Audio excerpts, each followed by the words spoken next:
तर आता बातमी आहे नंदुरबारमधून। नंदुरबारमधील अनधिकृत धार्मिक स्थळांवरती विधानसभेमध्ये लक्षवेधी मांडण्यात आलेली आहे। नंदुरबारमध्ये 150 पेक्षा अधिक चर्च अनधिकृत आहेत। आमदार अनुप अग्रवालांनी हा आरोप केलेला आहे। नंदुरबारमध्ये आदिवासींचे बेकायदेशीर धर्मांतर होत असल्याचाही दावा करण्यात आलाय। अनधिकृत बांधलेले चर्च तात्काळ पाडणार असल्याची घोषणा चंद्रशेखर बावनकुळेंनी केली आहे।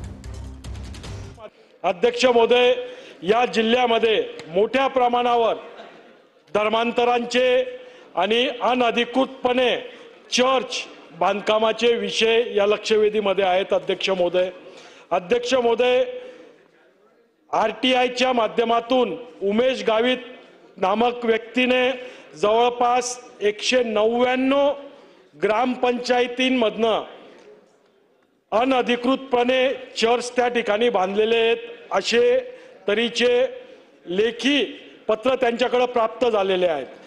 धर्मांतरण रोखण्याकरता अजून कडक कायदा माननीय मुख्यमंत्र्यांशी चर्चा करून आपण करू। पण या ठिकाणी आपल्याला आश्वस्त करतो, जितके काही अनधिकृत चर्च त्या ठिकाणी तयार झाले ते सर्व चर्च पुढच्या 6 महिन्यात विभागीय आयुक्तामार्फत चौकशी करून ते सर्व चर्च काढण्यात येईल। ते चर्च त्या ठिकाणी आपण सरकारच्या माध्यमातून त्या ठिकाणी ते बांधकाम अवैध बांधकाम काढू असं आश्वस्त करतो।